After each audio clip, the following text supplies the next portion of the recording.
Blazers game day. Chris Burkhardt here with you as always. Up by the Pines outside section C, or entry C31, section 330. Come say hi if you get in here. Once the doors open, talk Blazers with me, and that's what we're doing right now. Talking about your Portland Trail Blazers who continue their homestand tonight against the, well, there you go. I don't need notifications there, Yelp. Jeez.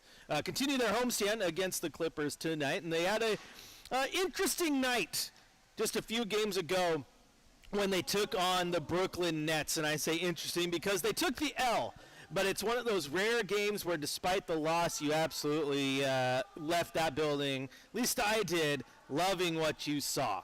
Why? Because, man, it was the Young Bucks. The Young Bucks took care of everything. Anthony Simons played, DeAndre Ayton played, right? But it wasn't about them in this one. It was about Scoot. It was about Shea. It was about Toumani Camara, right? It was about Donovan Clingan. Now, Donovan Clingan did get hurt in this one. We'll talk about that a little bit later in the show. But I just love the fact that it was the keys were given to the young guys, and they took control of the vehicle. Right? At the end of the day, they lost the race because they were driving just a standard civilian car while the Nets got to drive an F1 car for the night, right? They just couldn't keep up.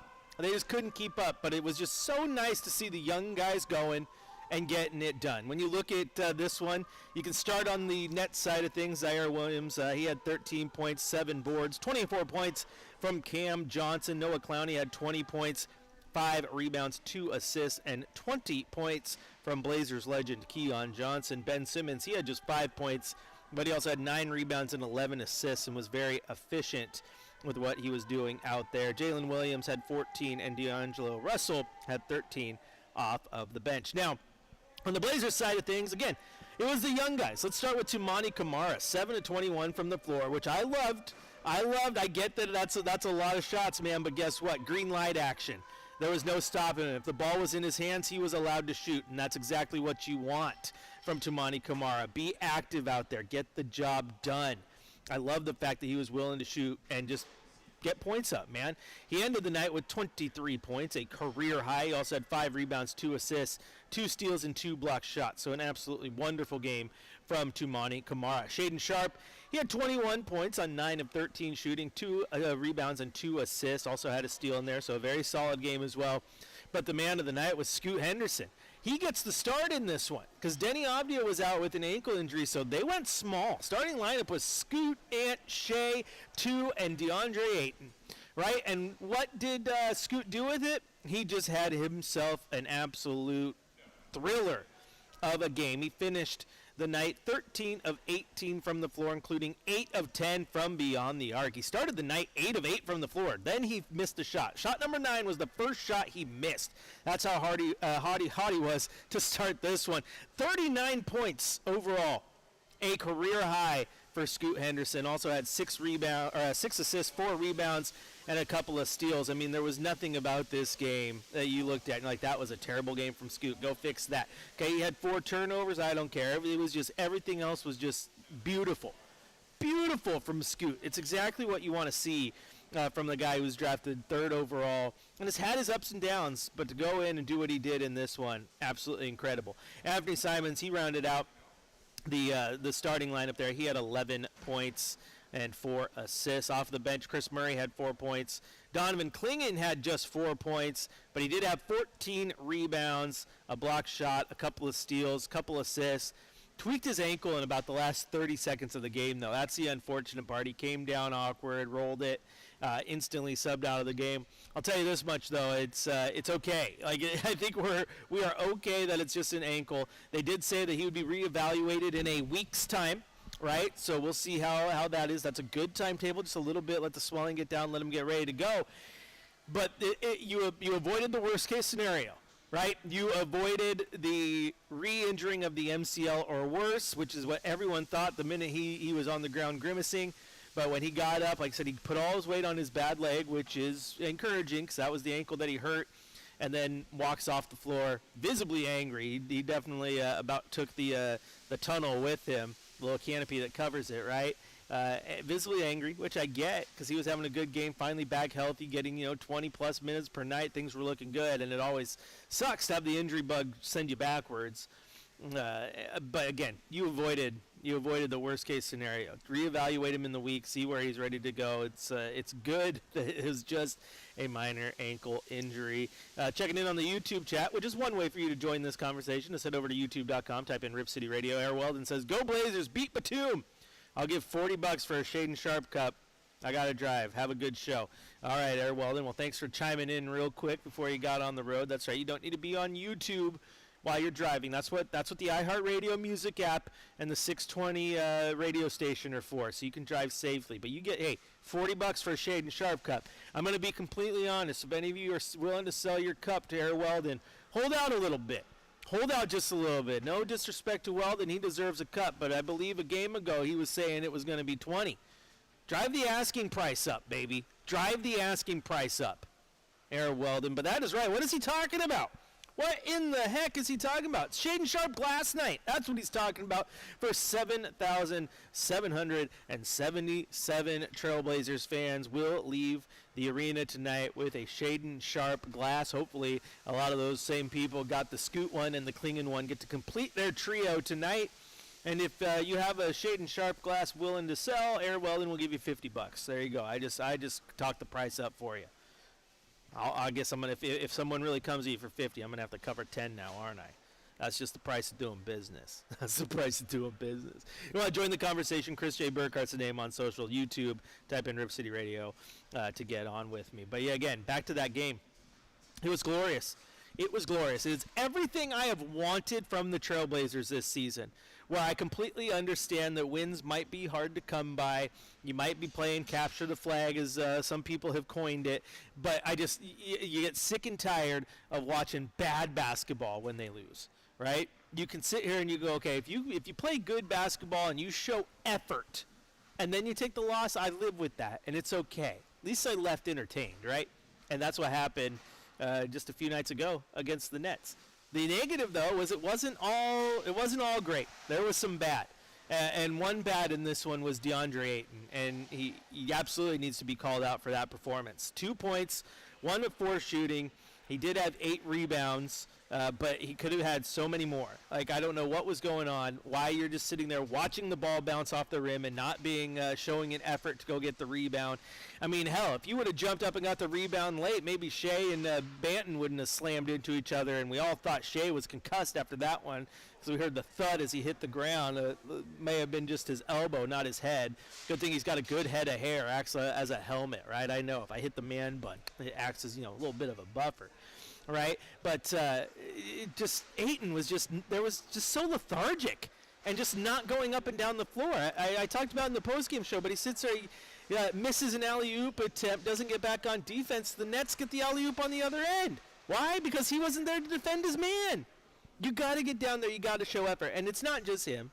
Because Shaden Sharp was lacking in that area too, getting beat on defense and not getting back when he needed to. Delano Banton did it at one point too. Missed a layup and then didn't get back on defense. You got to do that, man. If you don't play defense, what's the point? What's the point? All the teams you watch over the years won championships. What did Boston do? Pretty good on defense. What did Milwaukee do? Pretty good on defense. What did not Oklahoma City, what did Golden State do? Pretty good on defense. What's Oklahoma City doing right now that has them a favorite to get out of the West maybe? Oh, they're playing pretty good defense. Right? You got to bring it on that end, man. You absolutely got to bring it on that end.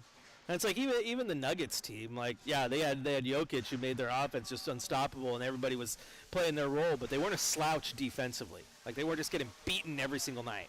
Right? You got to bring it on that end. So when a guy misses a layup or turns the ball over and then just sits there and watches the rest of the play, so frustrating, man. Absolutely. So frustrating. Fix it. It's so weird. Don't let that happen. It makes no sense to me to let that happen. All right, we're going to take a break here on Blazers Game Day. When we come back, though, it'll be time for the Coach's Corner. Head on down to the press room, hear what Coach Billups has to say ahead of this game. I still got our cold hard facts, our keys to the game to get to, and plenty of more right here on Blazers Game Day, presented by Coors Light on your home of the Blazers, Rip City Radio 620.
Is that what you're making?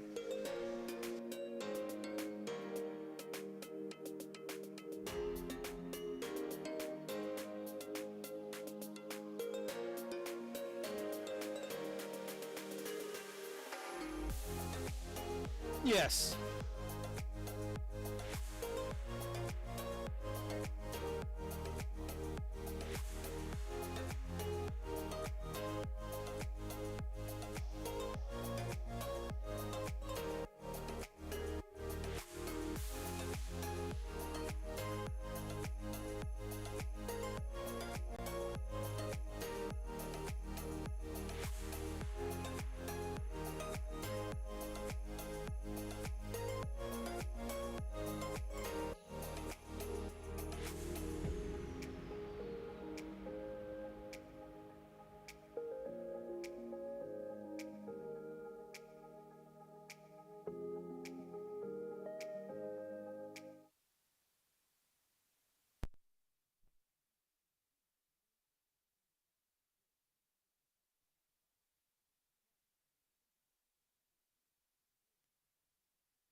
Welcome back into Blazers Game Day. Chris Burkhardt here with you. We're just waiting patiently for Coach Billups to get to the podium, and as soon as he gets to the podium, we'll cut down to there live, hear what he has to say ahead of this Clippers-Blazers game here at Moda tonight. See if there's any update on Denny and the starting lineups and what he'll do with Klingon being out now for the next week, nursing that ankle injury. So he'll have a couple questions to answer, but as soon as he starts talking, we'll jump down there and get you ready. And then once we're done with that, I'm going to play Scoot's post-game presser from the other night, hear what he had to say after that career night that he had. I'm sure Coach Bills might be asked about that here in the pregame presser as well. Also, Timmy Hammock says he believes in Joe Hendry. Hey, now the WWE signed a deal with TNA, I believe in Joe Hendry too. Can someone from TNA go win the Royal Rumble? That'd be unreal, right? Do it. He's going to get such a massive pop if he shows up at the Rumble, though, Timmy. It's going to be unreal. It's going to be unreal. Oh, man. It's going to be kind of fun. Hey, if Joe Hendry can make it to the Rumble, the Blazers can beat LA. I agree. Oh, man. Wrestling's great. I need to have a wrestling show on here. Can Rip City Radio have a wrestling show? Monday Night Burkhardt on Rip City Radio. Gonna have to work on it.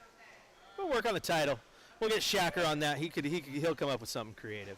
But don't worry. We're just in a holding pattern. Just waiting for Coach Billups. He's running about a minute late now. Come on, Coach. Locker room's just down the hall. Help us out.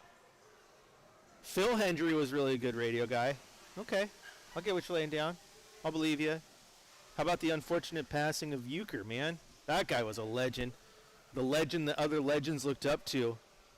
Everyone remembers him as Harry Doyle, right? But gosh, he was so good as a Brewers radio guy. Rest in peace to an absolute legend. Phil Hendry, good radio guy. Well, we're talking about Joe Hendry. Get your Hendrys right.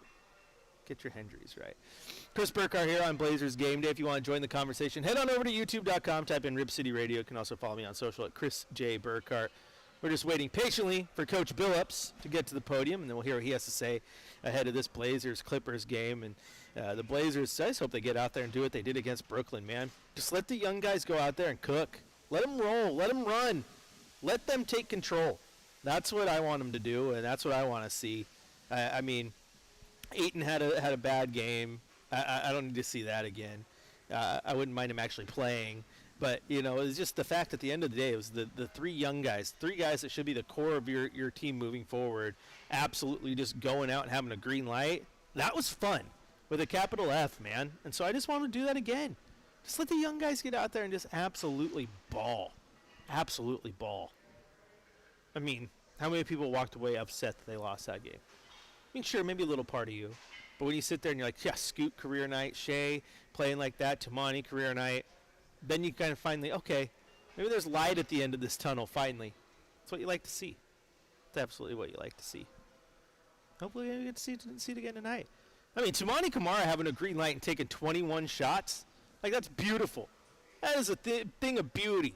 I mean, it feels like he didn't even take 21 shots his rookie year total. I know that's an exaggeration, but it's what it felt like, right? A little bit of a hesitation and all that. Wild, wild. Anyway, let's head down to the press room, hear what Coach Billups has to say.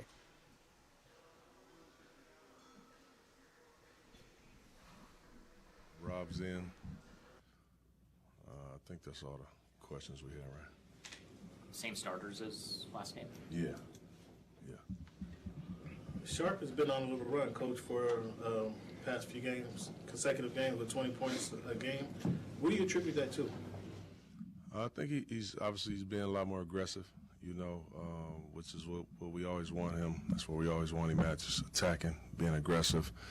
I think he's starting to figure out some of the coverages that he's seeing, which is always a part of a young player's development. And he's good, man. He's just a good player. He's a good young player. Norm Powell shared that the two of you stay in touch pretty regularly, and that he's sort of loved sharing a bond with you, even though he didn't play for you for all that long. Yeah. What do you make of the way he's played this season, and what's your relationship still like? I'm proud, man. I'm really proud of Norm. I didn't get to coach him that long, but we got very, very close in our short time, and through our talks, he always shared with me that he felt that this was the player that he could be, and he works for it. He's always been a tireless worker, so I'm just proud of Norm, really, and you guys have gotten to know him very well, and he's such a great dude, and he's so humble, and I'm proud of him, happy for him, and not a lot of times, new guys get to become what they think they are. A lot of guys have these things about themselves that probably aren't true. And Norm has done a good job of just fighting until he can get there. Fighting. I remember people laughing, I don't know, it was a year or so ago they had Paul, and he talked about he should be the starting point guard, and he sees himself as maybe an all-star, and now people are not laughing at that, So I've just been happy for Norm, to be honest with you. Coach, is that opportunity, or has he always had that in him? Well, it's opportunity, but things have to fall in place.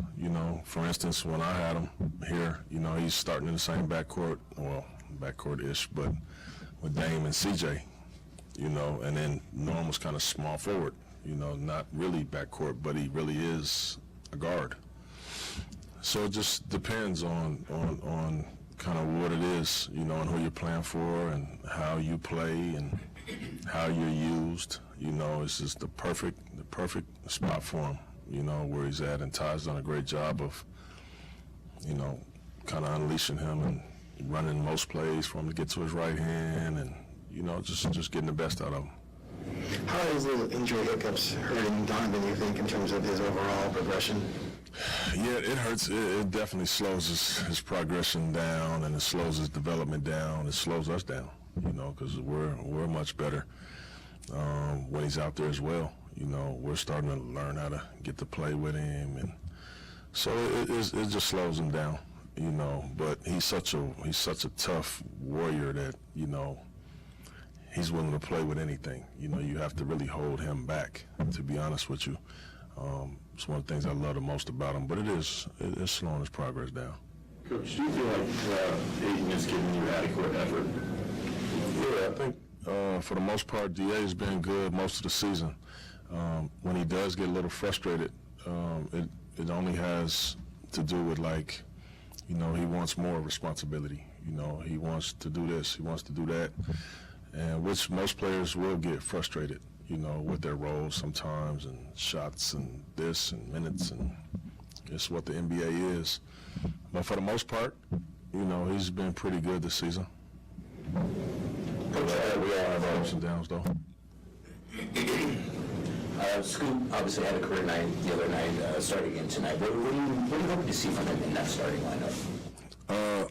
The same thing. I just want him to be aggressive and in attack mode the whole time. You know, of course, I would love to see him go 8 for 10 again. But everybody can't do that every night, you know. But I want him to attack. And if it's an open shot and it's a good-looking shot, I want him to shoot it. But I want him to pressure the ball. You know, I want him to take command out there. It was an amazing game for him, you know. So I just want him to just continue to be on the attack, you know, and try to live in that paint. Anthony Simons has talked about the frustration of losing from a coaching standpoint, and you're in that position for you.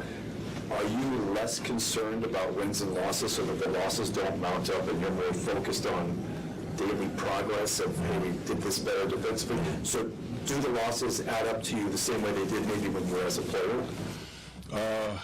Yeah, I mean, I hate losing, man. I hate it. I really do. But I understand the process that we're in. And I would never tell you that I'm gonna get used to losing, you know, even though we've lost a lot. It's a part of where we're at in our process. But I'll never change my mind to be okay with that and be cool with that. But so they mount on me too, you know, just like they do with Ant and all of our other guys. But I also understand, you know, a lot of wins for us are these talks about Shaden and Scoot and Tumani and development of some of these guys, Donovan, and, you know, how we're making these guys so much better. To me, those are wins when you're in the position that we're in. So your wins look a little bit different. You know, you have to, the small victories, you got to take those, you know, when you're in these spots. Where do you go to either decompress or get a different view? I know you trust your staff a great deal. Do you go outside of your staff when these losses are mounting up and your individual frustration is there?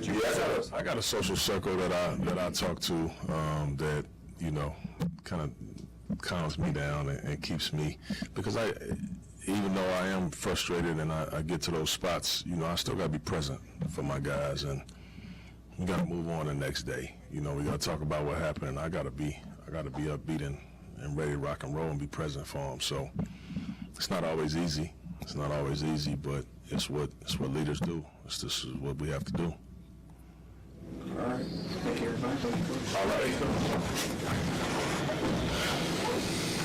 And there you hear Coach Billups ahead of the game tonight. And biggest takeaway there is that Denny Avdia remains out tonight. He's nursing a injury, dealing with some ankle stuff that he got at practice, and Robert Williams will play. So there you go. That's the update for you to now. Also, Alex, sorry that the audio quality's ass. Get over it. It happens.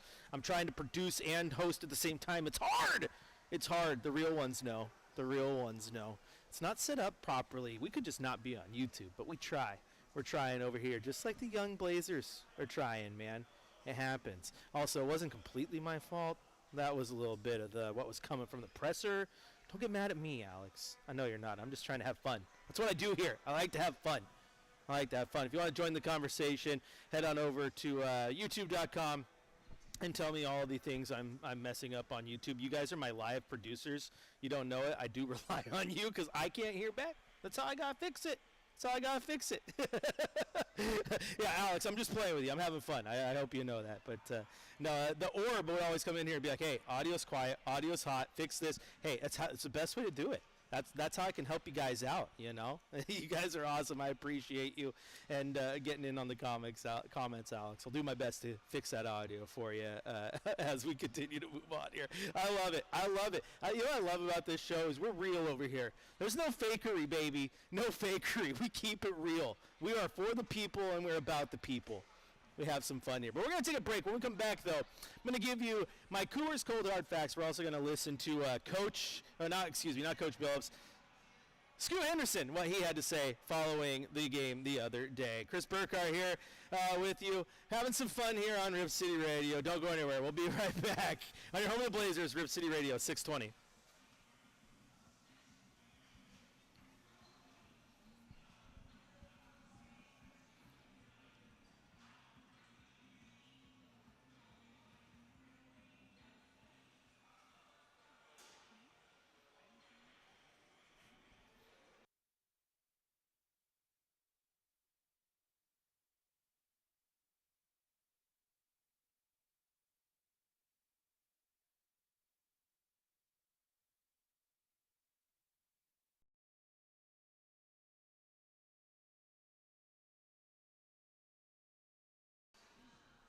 There we go, YouTube. How we doing? Let's do some testing here. Let's have some fun. This is how we do it. We'll do some live producing on the YouTube stream while we're on the commercial on radio. That's legendary stuff. I appreciate you, Alex, too. By the way, I was trying to have fun. Don't take offense. Thanks for telling me it was ass though. Kind of made me laugh. And sometimes it is. Sometimes it's bad. I'll give you that. Let's take a listen here. Let's see where I can fix it.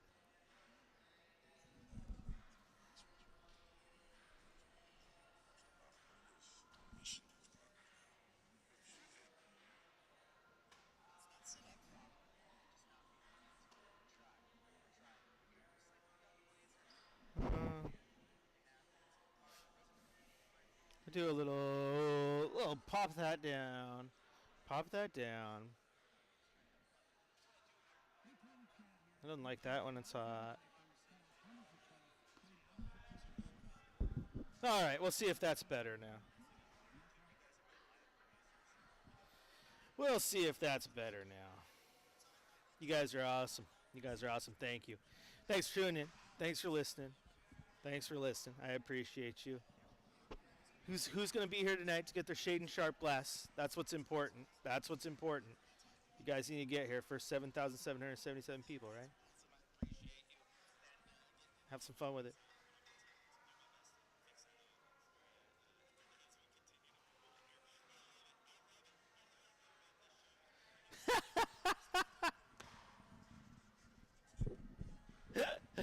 Oh my gosh. I love that I mentioned that the orb likes to produce, and he shows up in the chat like we joked about Joe Hendry earlier, like say his name and he appears. No, say the orb and he appears. I have slow to load the chat. I don't know. I can't fix that. How much longer we got, Shacker?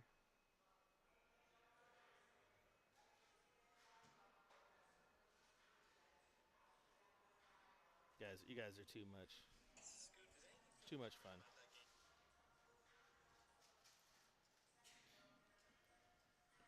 So what I can try to do, I keep bringing this down a little bit. That's super low. Mess with this input a little bit. Bring this up maybe a little bit. See if that's any better. Oh, you guys are awesome. Shout out to the orb. I haven't seen you in the chat for a while. You're just sitting there lurking. I appreciate it.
kind lady here over here, Emoto, was wearing a headset too. She's like, my headset messes my hair up, and I was like, you know what? Mine does too.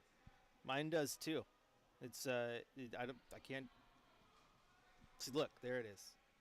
Look, messes it up. You guys, it's trouble having long hair. Let me tell you what. All right, it is time now for our Coors Cold Hard Fact, and I think it's a fact here with Scoot. Okay, because everybody likes to tell you when he's having bad games, right? Everybody does. Oh yeah, he's doing this, and he had the term another bad game from Scoot, another bad game from Scoot. I want to make sure that we hear the praises when he has a good one, okay? Because you know what that last game against Brooklyn was? That was a good one. That was a really good game. And you can look at the 39 points and go, oh, it's a lot of points, doesn't mean it was a good game. No, it was a good game. Everything about it. He played so in control. He played loose. He played free. Started the day 8 for 8, which is just not something you see from Scoot all the time. Like, there was so much to like about the way he played that game, right? And so you got to give Scoot his props.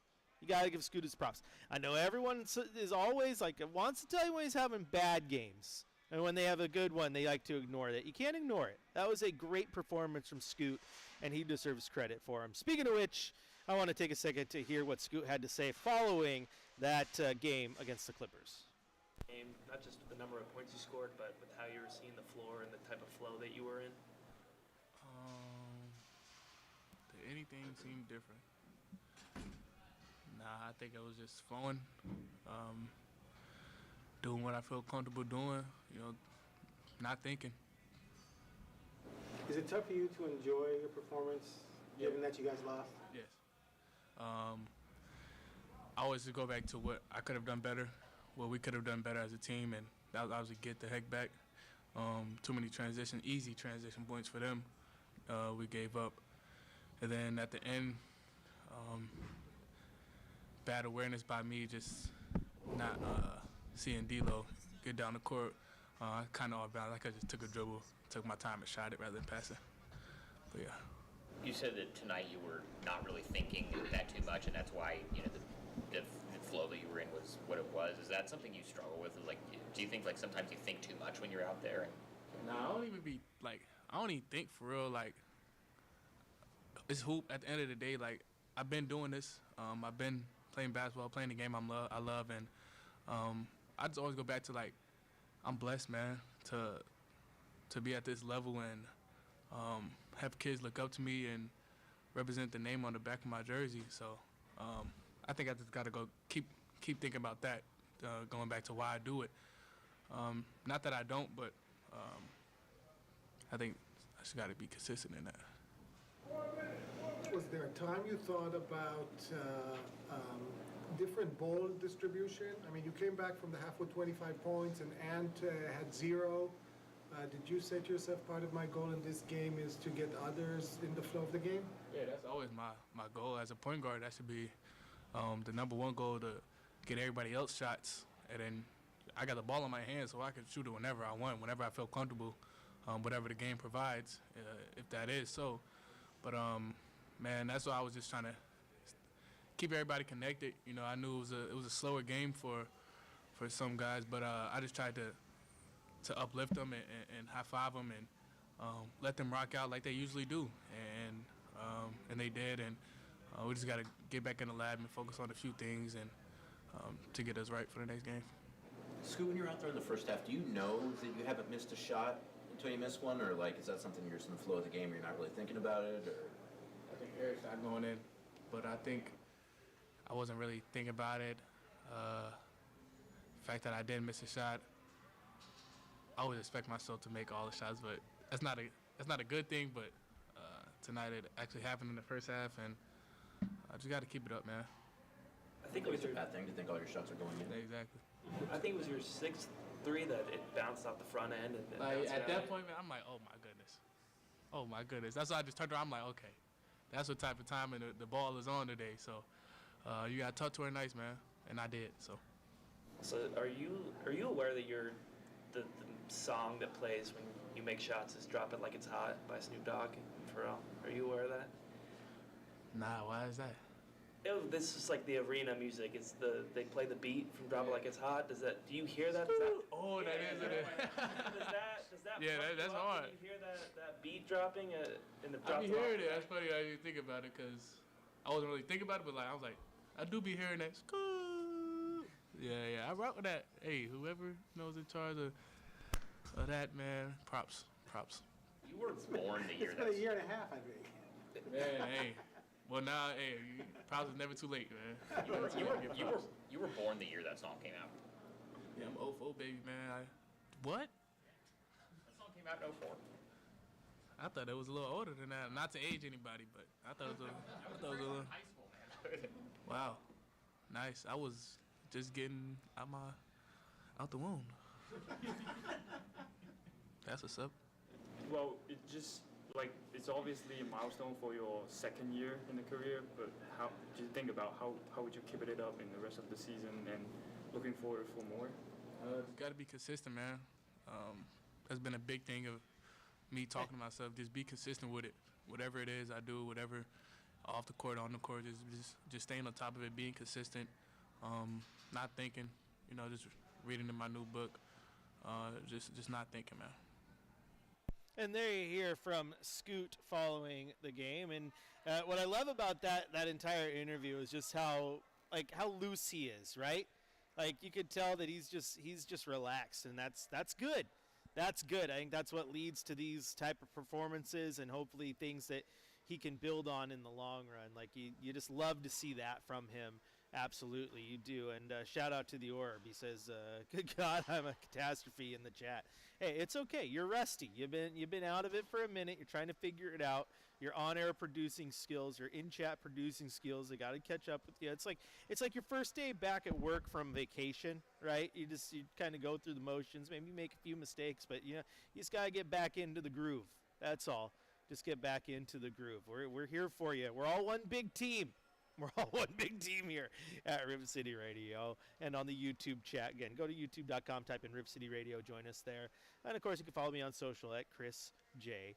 Burkhardt. We're going to take a quick break here on game day. When we come back, though, I'm going to give you my keys to the game, tell you what I think the Blazers need to do to get a victory over the Clippers tonight, and Blazers legends Norm Powell and Nick Batum, and basically what feels like half the roster, right? And we'll have a little bit of fun. And again, I just hope you get another great game out of the young guys like you did against the Nets. Chris Burkhardt with you here. This is Blazers Game Day presented by Coors Light on your home of the Blazers, Rip City Radio 620.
Oh, Aaron Weldon, shout out. He must have arrived at his destination or either arrived at his destination or is at a red light and took the time to chat because he's like, here I am driving in my car and this man raises my asking price without my consent. Hey, what did I say though? I said that I raised it to 50, but I was gonna have to cover 10 if that were the case. I didn't put you on the line for that extra 10 bucks. Shout out for cracking me up. Well, then that's money right there. I'm glad we're having a good time. But it is time now for our keys to the game. What do the Blazers need to do to get a victory over this Clippers team? And the thing is, this Clippers team, the Blazers know very well. They've taken their L's, they've taken their wins, right? We've seen both.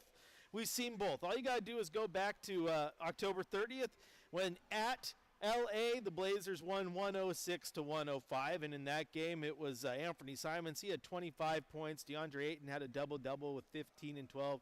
There was good balance in it, and James Harden and Norm Powell did their thing, but the Blazers got the victory, and that was pretty good, right? You're like, okay, I like that. I'll take an early season victory over the Clippers, but then at the beginning of December, Portland went back down to L.A., and this time they lost to the Clippers handily, 127-105, and in that one, Anthony Simons had a very rough night. He was just 7 points on 2 of 11 shooting. Jeremy Grant played in that game. He had just 12 points.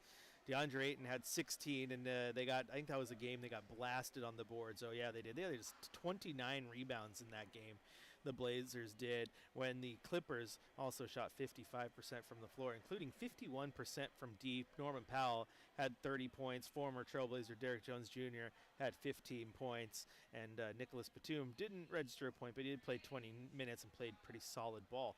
So we've seen both here, but when the Clippers are rolling, they're a hard team to deal with. So what are the Blazers going to have to do to beat this team? Well, first off, go back to that last loss against the Clippers where I just mentioned it.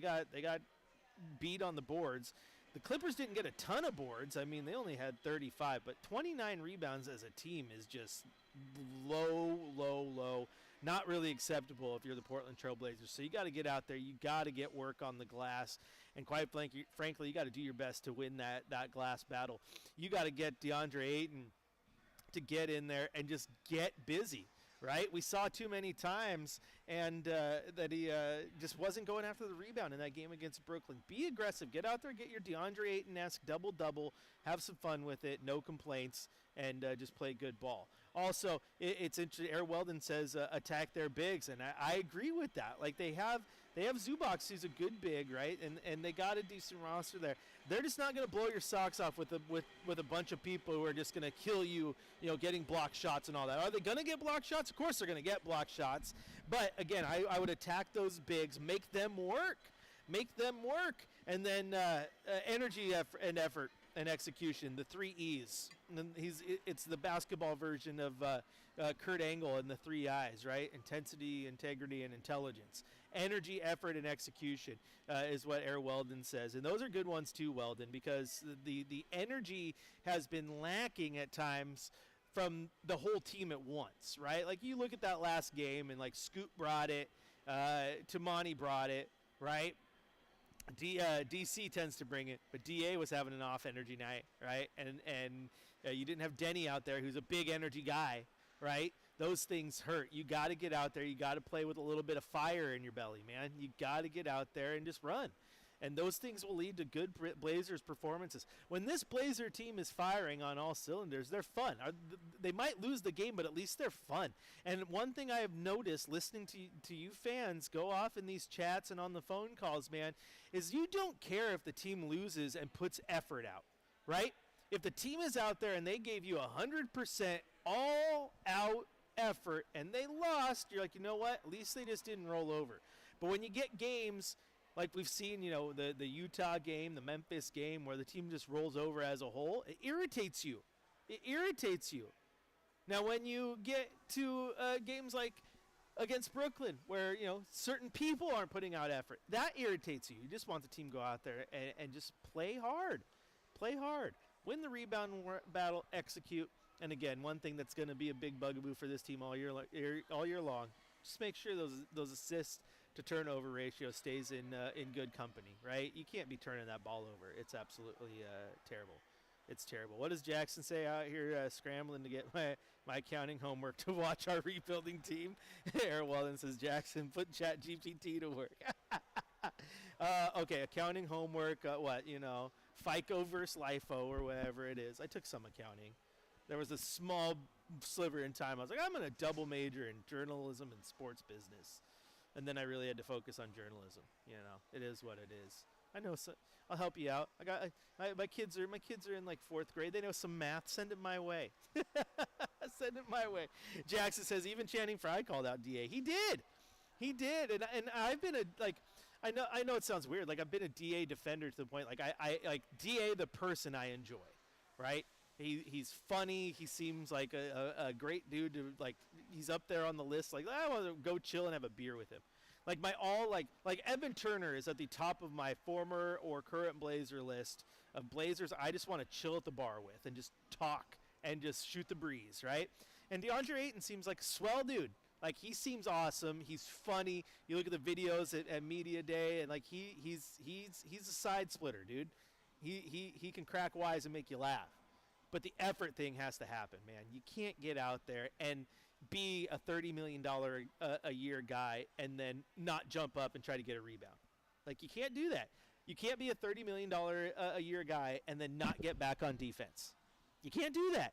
So those things are frustrating. I absolutely understand why Channing Frye called him out, man. I mean, you saw Channing Frye here. You saw Channing Frye play with Cleveland. You saw him Channing Frye was an effort guy. He was also a rotation guy where effort, he had to give it because if you didn't give effort, you're going to get passed on the rotation, right?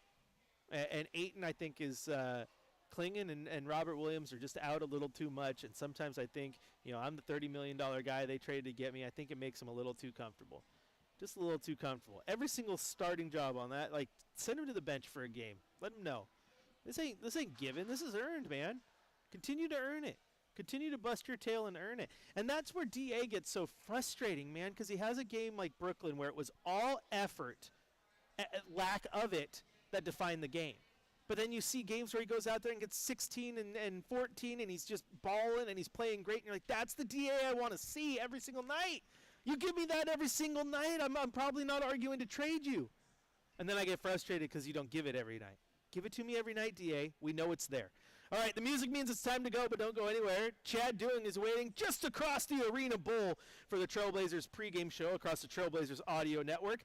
Tip-off at 7 o'clock, radio voice of your Blazers, Travis Demers on the call. And, of course, right back here after the game, keep it locked into Rip City Radio 620 because I will have the 5th quarter with you guys where hopefully we're breaking down a Trailblazers victory.